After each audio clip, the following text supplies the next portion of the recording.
Hi, everyone. It is Janae, and today is Monday. It's around 3:30, I think, Pacific time. And I have been getting a bunch of questions from you guys that are PMing me, private messaging me individually, and I really appreciate that and want to be able to share some of these questions. I'll never identify who you are unless you tell me I can, but I want to share some of these questions and then some of my responses to it, because I'm sure if one person is having a question, other people are having questions too. So I want to start with the first question. Hold on, let me find it.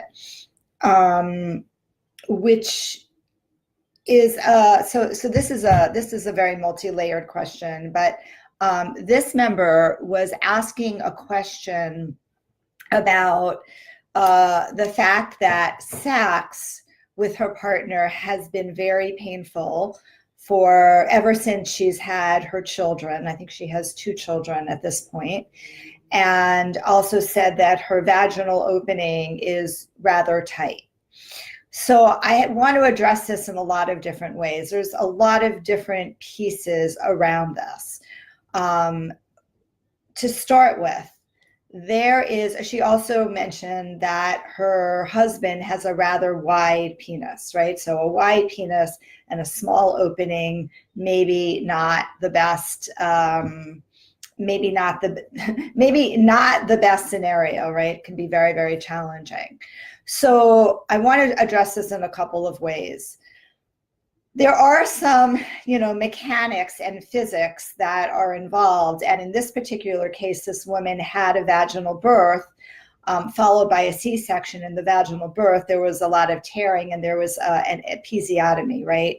So an episiotomy, which is the sewing of the perineum, I don't know how bad the tearing was, can do a couple of things. First of all, it can make the vaginal opening tight, because the skin over at the vaginal opening, this is what I'm showing you here. Let me get my pussy puppet out. Probably easier to show you on this.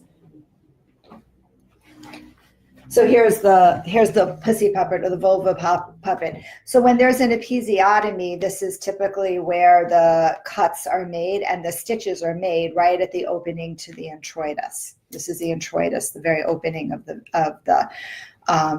vaginal canal.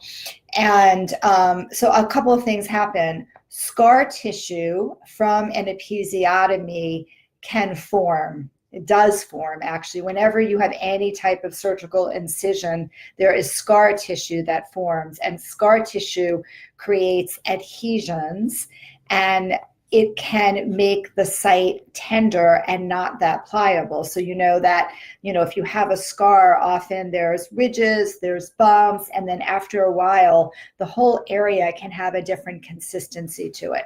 So one possibility is that scar tissue has built up in the perineum from the episiotomy, and that is causing the whole vaginal opening to shrink. One of the things that scar tissue does is scar tissue needs to feed itself, because it's tissue, it's living cells, and it basically needs to attach to other parts of the body, and often it will try to attach to bones, like bony ridges as well. So it's very possible that the scar tissue is attaching to some part of the pelvic bone or the pubic bone, or even other parts of muscle inside of the vagina, and is causing some soreness and contraction. I actually have this myself, because I had 2 episiotomies as well, and also have some sensitivity here. I'm going to tell you how to address it in a moment. The other thing that's happening, that is likely happening, is that she's also had a C-section. And C-sections and any type of abdominal surgery also create scar tissue, both outside the scar of the C-section, but again, there's scar tissue that happens inside the body as well. And the scar tissue, again, tends to look for places to adhere to so that it can feed itself. And it will often attach to, here's my pussy puppet again, to the pelvic bone, which is right up here. And that also causes tension on the vaginal opening, and it pulls everything down. So there's a lot less elasticity in the vagina. So rather than it going this way, it goes this way, and it's causing a lot of tension here. So what we like to do when there's scar tissue is to actually treat the scar tissue. This is something that some pelvic floor therapists do. Sexological body workers are trained on how to do it as well. And we treat the scar tissue by applying castor oil packs, which is basically castor oil. Castor oil saturates very, very deeply into the skin and can start to melt away some of the adhesions. So you can get on Amazon castor oil packs. I actually just bought one, which is like a bottle of castor oil, some flannel, and you soak the flannel, put it over the scar tissue, and then put a heating pad or hot water pack on it for about anywhere from 30 to 40 minutes, a couple of times a week, so like once a day for 5 to 10 days, and then you can start to work on loosening the scar tissue externally. There's another way to also work with the scar tissue, but you have to do it internally, and I think most people can't do it on themselves, but we basically look to make space between the top of the pubic bone and the organs underneath that you can do intravaginally behind the pubic bone. But also for the episiotomy scar, you can do two things, and this you can do yourself. You can also soak a Kotex pad in castor oil, cover it with flannel, and then a hot water bottle. Just make sure you don't burn yourself, so it can't be too hot. Again, for like 30 minutes or so. And again, the castor oil is going to sink, and you're going to put it over the whole vulva, but especially around the perineal area. And then you can start to gently massage the introitus. Here's the introitus. So you want to gently massage the introitus, trying to smooth out any bumps or rough tissue that you feel around the introitus going into the perineum. So this is like first aid, just to be able to start to allow that scar tissue to start to soften. You'll notice after a week or two that the scar tissue will actually, hi Michelle, the scar tissue will actually start to soften, and it will become more pliable. So that's one thing that you can do. I also suggest that I can't share my screen, or at least I don't know how to share my screen right now. But I'll put it in the comments. So there is this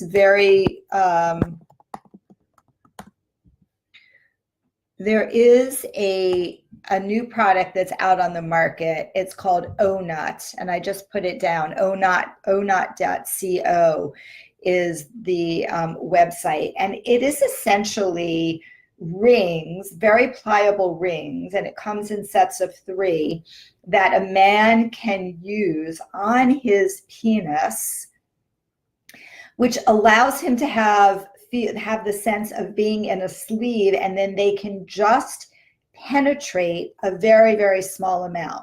So he'll still have the feeling of being able to thrust and have penetration, but you don't need to be penetrated that much. So that's actually very good for women in which penetration feels really challenging or painful if it's deeply being penetrated. And it also feels really good for women who have a partner with a very thick penis, because the frenulum, the top of the penis, is always smaller than the stem and the base of the penis. And so that's another thing that I strongly suggest. So those are 2 ideas to try to work with painful intercourse, but in a situation in which there's been abdominal surgery, C-sections, as well as an episiotomy, there is a lot of scar tissue that's been formed, and that Most people don't know about this. Most gynecologists don't know about this. Most pelvic floor therapists do not work with scars. It's really a relatively small group of people who actually do this type of work. But it can be really, really helpful and can open up a lot more space. You can also try using dilators. So dilators are these little plastic, essentially dildos. They come in different sizes so that you can start to gently stretch the opening. This works for some women. It doesn't work for others. And this may have nothing to do with, it's possible that on top of the scar tissue, there's also other issues that might be going on in terms of penetration. But given the fact that this woman said that all of the pain actually started happening after childbirth, it really makes me think that this has a lot to do with it. So I hope that's helpful. And I can post more information about scar tissue remediation, and you can ask me more questions about that as well. It's kind of a big deal when it comes to women's pelvic health.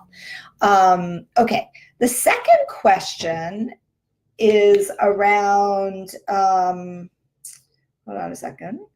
The second question, I'm just looking it up, is around the use of, okay, there's two pieces. One is about the use of pornography by a partner. And there's another question around STIs and HPV. So let me talk about pornography and the use. This particular woman said that her partner had some prostate surgery and as a result has issues with erections. And even though they figured out ways for them to connect and be intimate sexually, one of the things that she knows is that he looks at pornography at night and denies doing it. And she said that she doesn't have a problem with it. It's actually kind of a turn on for her, but it was the fact that they didn't actually have an open conversation around it that was really challenging. And I can totally understand that, right? Because, you know, it feels like your partner is holding back information from you and not being honest with you. That starts to make you not feel emotionally safe and not want to be honest and open up to them either. So that's, you know, that makes 100% sense. So there's two pieces around this, right?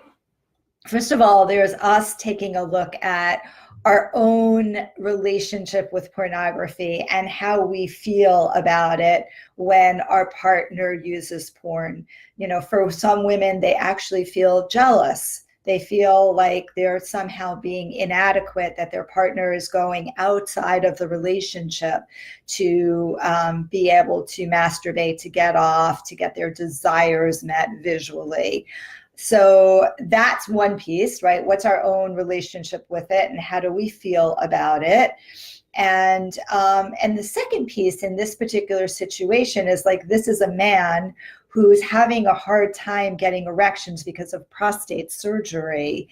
And, you know, one of the things that I felt a lot of compassion for him around was the need for him to feel like a man. And it's very possible that there's some displacement going on here, like just by watching porn and watching another man have an erection, it's possible that just makes him feel better, right? It's possible that that's a part of he has a need to be able to like feel that in his body, to see it and to feel it.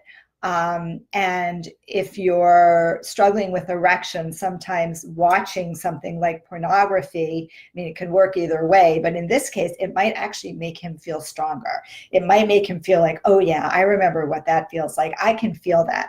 Maybe my cock isn't getting hard, but I can feel that desire inside of me. And often people can take that back to their partner. In this particular case, it didn't sound like there was an overuse of pornography. And this woman emailed me back and said hey, we ended up having a better conversation about it, and she's actually feeling okay about it. For some couples, using pornography during sex can be great, right? It can be a turn on for one or both of you. You have to decide what works for you. And if your partner's using pornography and you feel bad about it, then you also need to be able to talk about it and have a conversation. But also look at what is it about his use of pornography that's really challenging for you, and challenge yourself around that. Challenge yourself about your own belief system, because we all have desires that our partners can't meet or aren't willing to meet, but that doesn't mean that our desires can't be met, whether in real life or in fantasy, in another way. So I just want to put that out there, right? Let's be open to the possibilities that we have our own issues and judgments around pornography, and that maybe it's really more related about our stuff than it is about our partner's stuff. So being open and being curious and having these conversations. Okay, the second question was related to wanting to, and this is completely open to everyone, right? Wanting to, in this case, maybe be open to opening the relationship a little bit and having oral sex with other men, and having concerns about HPV, contracting HPV and STIs. Well, this is an issue for everybody who is sexually active outside of the relationship and chooses to have relations with somebody else. We all have to assess what our risk tolerance is. The problem here is that HPV, most people are carriers of HPV, which is why they're actually immunizing girls and boys now under the age of 17 or 23 for HPV, because we know that it creates both cervical cancer and oral cancer. It's one of the reasons why there's been such a high increase of oral cancer, particularly in men, throat cancer in particular, from the HPV virus. Unfortunately, it's very, very challenging to be able to protect yourself against HPV when you're having sex with somebody, because HPV, unlike most STIs, HPV doesn't have a shedding process. HPV can happen just from any type of genital contact. It doesn't have to be penetration. It's not necessarily from oral sex. It's like any type of genital contact, even like hands. So it's very challenging to protect yourself from HPV. If you really want to protect yourself from HPV and you're in your 50s and your 60s, from contracting HPV from other people, and they don't screen men for HPV. So it's not like you can ask a male potential partner, hey, are you HPV positive? Are you a carrier? There are also certain HPV genes that are more a higher risk, but it's not clear. I mean, I had HPV. I carried it for 6 or 7 years. I got it when I moved to the Bay Area and started being sexual with other people other than my husband. And it slowly, I've had colposcopies for a couple of years, and it slowly turned into precancerous cells. And I had a procedure in November or September or August, I don't know when it was, where they removed part of the cervix. It was not that big a deal. There was a lot of bleeding. It's called a LEAP procedure. And when I went and had my pap smear 3 months later or 6 months later, I was actually HPV negative, which is the first time in like 6 years that that's happened.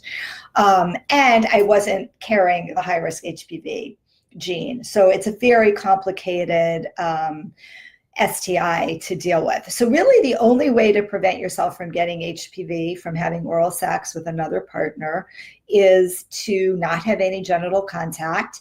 You could use something like saran wrap. So basically cover the whole vulva in saran wrap, and then a partner can go down with you. That's, a tried and true way. That's also good for herpes if somebody actually has an active case. And you can also get yourself vaccinated. Insurance does not cover the HPV vaccine. I think it's like $300 or $400. You get 2 doses, so I think combined it's like $300 or $400. They do not cover the HPV vaccine for anyone over the age of 23, but you can do it out of pocket. And I know my doctor recommends getting the HPV. She's recommended that I get the HPV vaccine. I haven't, but she recommended that I do. I'm considering it. Let's just put it that way. Because that does give you some protection, certainly from other people who are carriers, but it's not, I don't think it's 100% effective at our age. That's part of the problem. There's an age relation to this, and many of us are already carriers of it. So it's already in your system. The vaccine isn't going to help. So that's one thing that you can do. In terms of other STIs like HSV, warts, genital warts, and mouth HSV. Condoms are best. The frontline for preventing STIs is using condoms.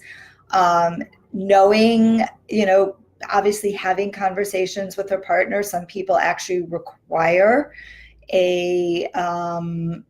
you to show your lab results of like what your STI results are. If you're being sexually active with somebody outside of a monogamous relationship, you should get tested every couple of months if you're being active with other people. But condoms are a very, very good preventative measure. You could probably also try the female condom, which also protects the vulva. So the female condom has two ends to it, and one end actually can protect the vulva. And you need to assess, what's your level of risk, right? What level of risk are you willing to tolerate? People who have genital warts, HSV, which is also very, very common. Next to HPV, it's the second most common type of STI. Tend to have, they are typically not contagious when they're not having an outbreak, right? So if they're not having an outbreak, they're not contagious. If they're having an outbreak, they can be contagious and also shed. So hoping that your partner is being really honest with you about what's going on, and then visually like checking out their cock or their vulva and just seeing like, do you notice anything that's weird before you start having, more intimate connections with them is another thing to do. But again, you have to assess for your risk. I mean, I can tell you that I came up against that recently. I have a new person I'm dating, and we've been sexual recently, and he told me, 6 years ago I contracted genital warts, and we had a long conversation about it. And also, a lot of people who have genital warts take an antiviral medication, just like I don't know if they take it on a daily basis or they take it when they think they're having an outbreak, and it really suppresses it. So that's a really great response and a great tool to have. I can't remember what it's called 100%, but taking the antiviral medication can be really helpful. There are other things that you can do. There are certain risk factors for it. For a lot of people, stress is one of the factors. That it's basically a suppression of your immune system. So taking some supplements that actually boost your immune system can be very helpful. And so I just had to assess my own, how I felt about it, how I wanted to interact with this person. I did my own visual inspection to see, did I see anything? We talked about it.